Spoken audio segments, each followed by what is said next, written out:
Conta para todo mundo, né, como é que começou essa história de você. Eu sei que você abriu tua empresa em 2017, Isso. mas como é que ela começou? Como é que você, sendo um jornalista, começou a trabalhar com marketing? Sim. Eu sou. E que parecem áreas próximas também, mas também tão Mas são distantes, né? difíceis. Eu sou formado em jornalismo, né? Me formei em 2007, por aí. E eu sempre quis trabalhar com televisão. Eu sou um jovem dos anos 90, assim, eu era totalmente viciado em televisão, no final das Que contas. legal. E você tem um vozeirão para poder trabalhar, Então, né? eu queria, a princípio, durante a minha adolescência, o meu sonho era trabalhar na MTV. Que nos anos 90 a MTV é aquela coisa É verdade. descolada, né? Ser VJ. E eu, quando estava na faculdade, eu consegui, inclusive, ser estagiário da MTV. Eu trabalhei 2 anos lá, de 2005 a 2007. Só que também era um momento em que estava em mudança. A indústria musical ela já não tinha aquela força por causa da internet, né, do Napster, da pirataria que tinha, assim, e a MTV acabou perdendo força justamente com o jovem, porque o jovem passou a migrar para a internet. Aquilo já me acendeu um sinal. Mas naquela época ainda era muito, né, a internet não, eu não vi um caminho de empreendedorismo ainda lá também tão fácil assim. Hoje a gente diz isso para o jovem de 20 anos, em qualquer lugar o geração Z ele vê empreendedorismo, né? Todo mundo acha que vai ser o Zuckerberg hoje. Lá em 2005, 2007 não era tão assim. Então eu consegui seguir no meu sonho de trabalhar em televisão, fui trabalhar com jornalismo e eu fiquei 7 anos na Rede Globo, no Sport TV, Olha né? que legal. Eu fui repórter lá, né? Cobri Copa do Mundo, Olimpíada, várias competições, futebol bastante, né? Vôlei, etc. Porque eu queria mesmo ser repórter, estar lá na frente da câmera, entrevistar, contar história. Esse sempre foi o que me cativou. E era o meu sonho. E eu consegui realmente realizar esse sonho, foi bem bacana. Eu nunca fui um cara muito fã de esporte, mas surgiu a oportunidade lá, através de um processo seletivo que era do Sport TV na época, que você começava como correspondente internacional. Olha que Né? legal. Em 2011, isso. E era correspondente internacional porque eles tinham um projeto de mostrar o esporte pelo mundo num ano em que acontecia um grande evento. No caso, era 2012, que teve a Olimpíada lá em Londres, e eles queriam mostrar como era a repercussão da Olimpíada ao redor do mundo, e eles pegavam alguns repórteres recém-formados, assim, jornalistas com pouca experiência, para mandar para algum canto do mundo com uma câmera, um computador e produzir conteúdo sozinho, assim, né? E você foi? Eu morei no Marrocos e na África do Sul. Olha que bárbaro, que experiência legal. Então eu fui correspondente na África, né? Eu morei lá todo o tempo, deu 8 meses, assim, mais ou menos. 9 meses. E aí foi fantástico, né? Toda a experiência de produzir sozinho, ter o contato aqui com a base também, etc. Depois eu voltei e ainda de 2012 até 2017 eu fiquei na reportagem mesmo de dia a dia de clube, fazendo reportagem para Globo, para o Sport TV. Só que aí eu achei legal da sua fala inicial, que é justamente esses últimos 10 anos, né? A gente está em 2023.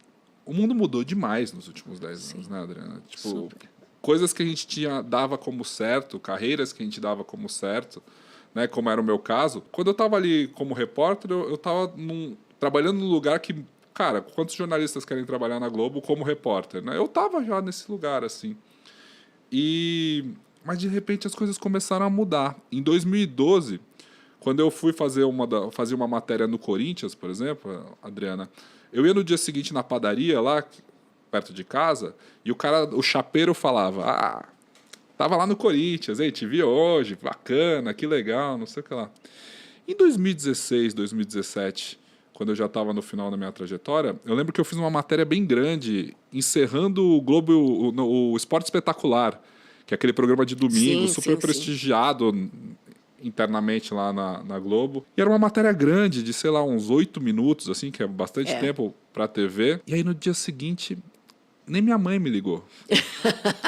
Isso era 2016, assim. Eu percebia que os meus amigos, as pessoas que eu queria que fossem impactadas por aquilo que eu fazia no meu trabalho como jornalista, eles não estavam mais assistindo. Eles perderam a conexão com aquilo que era TV, com aquilo que eu queria.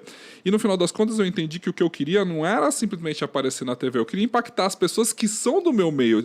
A TV tem muita audiência, mas os meus amigos, os meus parentes, as pessoas que estão se relacionando comigo, naquela época já estavam Saindo. saindo. Eles só me assistiam quando eu estava numa transmissão ao vivo de um jogo grande, assim, de um jogo São Paulo e Corinthians, um jogo Palmeiras, assim. Aí sim a pessoa te assistia. Só que assim, essa participação do repórter era muito pequena. O que verdadeiramente me dava prazer, me dava tesão, que é o que eu gostava de fazer como jornalista, era a reportagem, né? Era construir uma história e apresentar isso no jornal. O jornal, as pessoas não assistiam. Eu só tinha esse feedback quando eu pegava o link da matéria lá do G1 e postava no meu Facebook. Olha, que daí as pessoas iam pelas redes sociais, ou seja, as redes sociais é que eram a nova TV, que é a nova TV, né? Aí eu tinha o comentário, pô, essa ficou bacana, Pedro, legal. Aí eu tinha meus amigos comentando, meus amigos vendo. E eu sempre gostei de tecnologia, assim. Então, assim, quando o jornalista, no primeiro momento, vê a rede social, as pessoas publicando notícia, né? Tudo que a gente vê no mundo hoje, a primeira reação de muitas pessoas nos grandes meios de jornalismo é repulsa, né?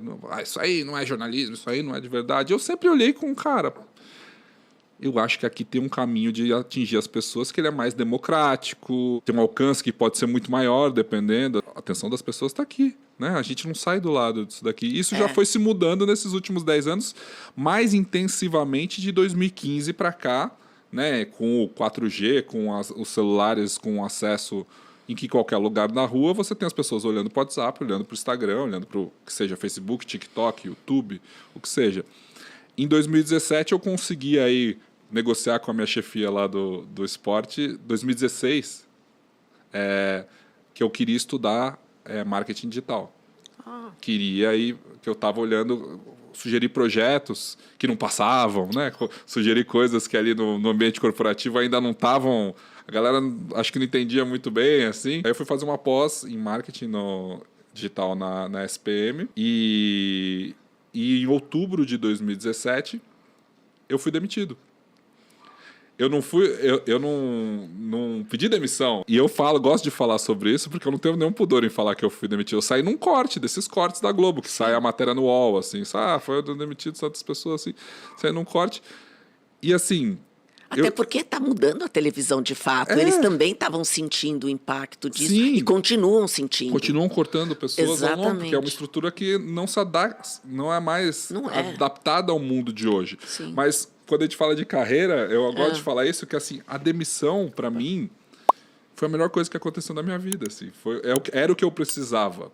Porque eu trabalhava num lugar que todo mundo me olhava, pô, que legal, repórter da Globo.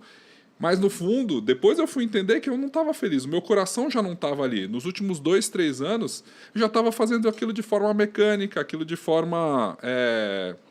sem ter muito cuidado, assim. Então, assim, eu digo, a Globo fez certo em me demitir, né? E eu tenho que dar graças a Deus de ter encarado essa demissão. Eu não senti tristeza, eu senti alívio nessa hora. Que é uma coisa muito louca, né? Como você, ao encarar uma demissão. Por quê? Parecia que eu tinha tirado um piano das minhas costas. Eu já estava olhando para esse mundo da internet, já estava vendo caminhos que poderiam ser para mim, assim. Então, em nenhum momento depois eu fui procurar um emprego. Eu comecei ali uma agência que era focada em construção de perfis em rede social, né? Produção de conteúdo para pessoas, para gente, né? Hoje em dia, tem um monte de profissional de social media, né? Que é a função, que é o cara que vai cuidar do seu Instagram, que vai cuidar do seu YouTube, do que seja, das suas redes sociais. Em 2017, isso não era tão comum para pessoas, isso era comum para empresas, né? A marca tem que ter a presença digital, todo mundo falava, né? Eu fui uma das primeiras agências que tinha esse foco em fazer para pessoas. E por que fazer para pessoas? É um tema que eu sempre falo com o maior orgulho, claro, é que ao longo de toda essa minha trajetória eu tinha em casa um dos principais palestrantes e filósofos do Brasil, que é o meu pai, né? O Mário Sérgio Cortella. Eu via o alcance dele crescer ao longo de todo esse tempo que eu estava vendo a internet, estava vendo com esses olhos, e a gente debatia quando eu encontrava com ele, isso aqui está acontecendo, tal. E ele sempre foi muito avesso às redes sociais. Ele nunca quis ter presença digital. Porque ele ficou muito famoso também por causa do YouTube também, né? Eram fãs, eram pessoas que entendiam que ele tinha bom conteúdo e que colocava ali um trecho da palestra dele, um trecho do vídeo, uma fala, uma entrevista. E, claro, ele já era um professor conhecido, um profissional conhecido no mundo formal, na mídia analógica. Assim, ele dava entrevistas em jornal, participava, né, como comentarista, assim, tinha uma coluna na CBN, mas a internet que o popularizou Sim. mesmo, que trouxe a figura do filósofo pop, né? Exponenciou de verdade. Isso foi acontecendo alheio a ele, não era ele que colocava. Ele nunca teve site. Nunca teve. Olha. Não, isso não acontecia por vontade própria, isso acontecia pela força do conteúdo. Isso acontecia porque as pessoas entendiam que aquilo que ele falava era relevante. É relevante. Então, ao longo das nossas discussões ali, quando chegou aquele ponto em 2017, eu já estava meio que com a ideia na cabeça: ó, eu acho que a gente tem uma oportunidade aqui. Isso aqui está acontecendo. E ele não queria de jeito nenhum ter presença digital, assim. Mas eu criei um argumento para ele, porque naquele ponto lá já tinha um perfil do Instagram que era feito por fã, com, sei lá, 100 mil seguidores, que não era do domínio dele. Então as pessoas podiam colocar coisas que ele, como se ele tivesse dito, e é o que acontecia, textos que não são dele como se fosse, né, opiniões que não são dele como se fosse, no Twitter, em alguma coisa. Então, eu construí todo um argumento para ele, ó, a gente precisa estar aqui, porque se você não estiver, alguém vai estar e vai estar falando em seu nome. Então a gente precisa cuidar disso de forma autoral, né? E aí, num segundo passo, aí eu mostrei caminhos que isso aqui não é só cuidar do que você já tem, ou seja, de livros. Isso aqui é um espaço para a gente ampliar, para a gente chegar a mais pessoas e cuidar justamente do seu legado. Né? Meu pai tem um livro muito famoso que é Qual é a Tua Obra? Sim. Então eu joguei o argumento dele contra ele mesmo. Né? Então vamos cuidar da sua obra aqui também. E aí ele falou, tá bom, você pode fazer isso, só que você faça independente de mim. Eu já tenho muito trabalho na minha vida. Eu não quero mais fazer nada disso, eu não gosto desse negócio. Isso aí pra mim é uma coisa... você tá me vendendo vaga no céu, né? Como se fosse um terreno para depois que a gente morre. Então, assim, você pode fazer, eu te autorizo, a gente vai fazer isso daqui, mas eu não quero ter mais trabalho. Eu já tenho muito trabalho escrevendo livro, dando palestra. Eu falei, beleza. E aí eu construí toda uma estrutura que aproveitava esses trechos, que tomava aí. Claro, eu já via nele uma grande oportunidade para ter um case, né, de sucesso. E foi justamente o que aconteceu. Nunca nem nos meus melhores sonhos eu me imaginava que a gente ia chegar tão longe, né? Hoje meu pai tem lá 8 milhões no Instagram, 2 milhões e meio no YouTube, 5 milhões no Facebook. 2 anos seguidos que a gente ganha o melhor perfil de desenvolvimento pessoal no LinkedIn, né? Premier Best de desenvolvimento pessoal, né? Como comunicador do meu pai. Então, assim, os perfis acabaram tendo alcance e popularizando ele de uma forma muito além do que a gente imaginava. E a gente desenvolveu outras vertentes de negócio a partir disso. Então, ao longo desse tempo, a minha agência, claro, já trabalhei com várias outras pessoas. Marcelo Taz, Valcir Carrasco, Casa do Saber.